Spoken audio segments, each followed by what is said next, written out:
ଲକ୍ଷ୍ୟ ହେଉଛି ଆଜି ହେଉଛି ପ୍ରଭାତ ପୁରୁଷ ବିଜୁ ପଟ୍ଟନାୟକଙ୍କର 28ତମ ତିରୋଧାନ ଦିବସ। ଏ ଦିବସ ଉପଲକ୍ଷେ ବିଭିନ୍ନ କାର୍ଯ୍ୟକ୍ରମ ଆମ ବିଜେଡି ତରଫରୁ ବ୍ରହ୍ମପୁର ନିର୍ବାଚନ ମଣ୍ଡଳୀରେ କାର୍ଯ୍ୟକ୍ରମ କରାହେଇଛି। ସକାଳେ ବରପୁତ୍ରମାନଙ୍କର ମାଲ୍ୟାର୍ପଣ କରାଗଲା। ଆଉ ତା ସହିତ ବର୍ତ୍ତମାନ ଏଠି ଆଲଫା ସ୍ପୋର୍ଟିଂ କ୍ଲବ ତରଫରୁ ସେହି ଉଦ୍ଦେଶ୍ୟରେ ବିଜୟଙ୍କ ଉଦ୍ଦେଶ୍ୟରେ ରକ୍ତ ସଂଗ୍ରହ ଅଭିଯାନ ବର୍ତ୍ତମାନ ଆରମ୍ଭ ହେଲା। ଆଉ ରକ୍ତ ହେଉଛି ମହତ ଦାନ। ଆଉ ଗୋଟେ ବୋତଲ ରକ୍ତ ଦେଲେ ଗୋଟେ ରୋଗୀ ବଞ୍ଚିବ।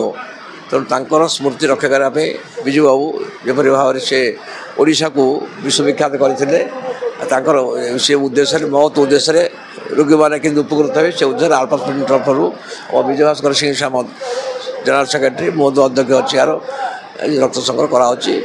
ଆମେ ଯାହା ଅନୁଭବ କରୁଛୁ ବିଭିନ୍ନ ସବୁ ଯୁବକ ଆସି ଏଠି ରକ୍ତଦାନ କଲେ।